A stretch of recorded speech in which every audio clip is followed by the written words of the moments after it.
Right, hiya.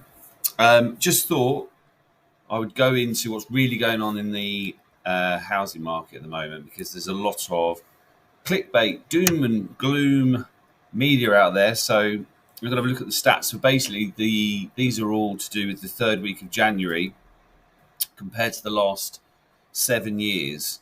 Um, Obviously, last 7 years, third weeks of January. So this is the first slide. So basically, you've got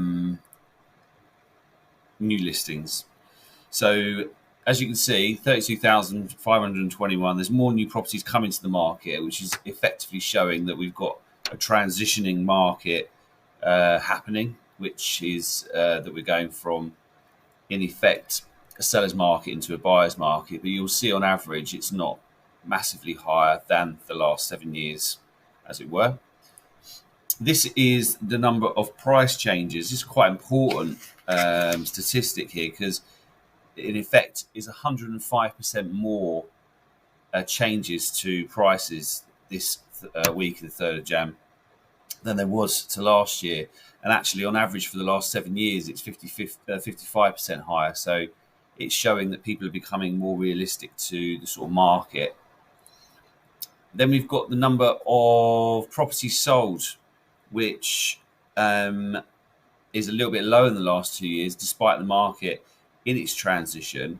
It's still 3% higher than the average previous 5 years. So, which you would class pre-COVID as sort of like more of a normal market. So, this is sort of aligned and actually a little bit higher than what that market actually is.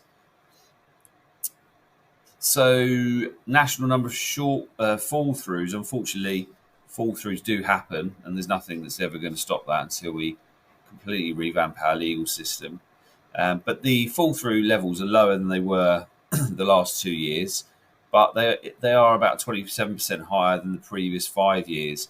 And other than the normal reasons why fall throughs happen, various changes, circumstances, and surveys, and all sorts, if you couple in the uncertainty, the media hype around the market, the conveyancing world is challenging currently, and sales are taking a lot longer to go through, and it's frustrating people. So that couples with the reason why sales are falling through.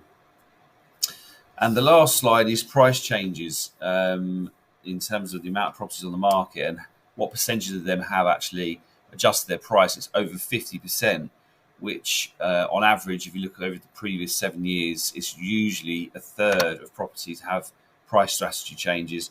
And now currently that's over half that are doing that. So if you're on the market, there are actually 6 choices when you look at changing your strategy in terms of your property not selling.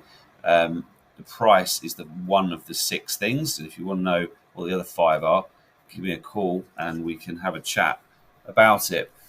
So in effect, the market is not much different at all to everything that's going on. And if you work with what's going on in the market in terms of the buyers and adjust your price accordingly, you'll find the buyer engagement. So the market isn't suffering, struggling as much as everyone makes out.